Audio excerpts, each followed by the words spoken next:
Brilliance Audio presents the unabridged recording of Chicken Soup for the Soul. Thanks, Dad. 31 stories about stepping up to the plate through thick and thin and making gray hairs fathering teenagers.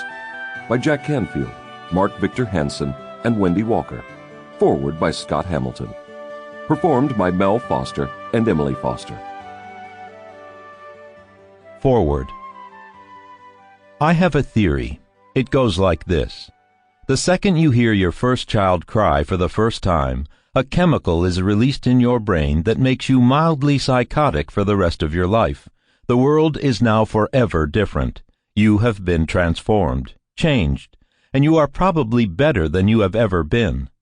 I'm pretty sure that it is more than a theory. Whenever I'm around other dads at different events with my sons, I can see the loving glow that can only come from absolute unconditional love.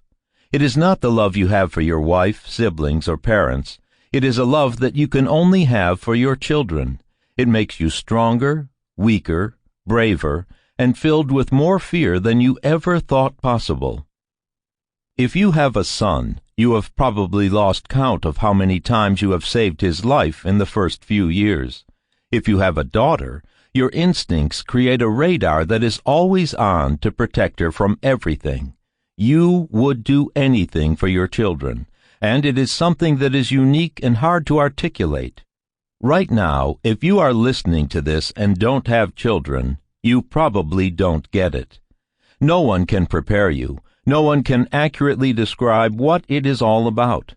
And the funny thing is, when you make the decision to start the process of fathering a child, no one can talk you out of it.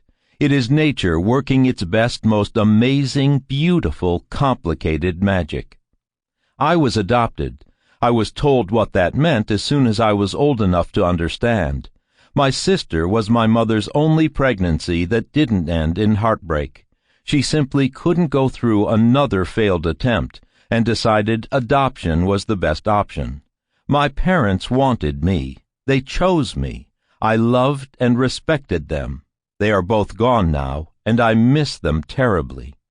Their sacrifices were beyond reason or logic. I was sick as a child, and they did everything they could to find the answers to bring me back to health. When we found skating, I miraculously started to recover. But as I got to the higher levels of competition, the expense became unbearable. My father was a... Sample complete. Ready to continue?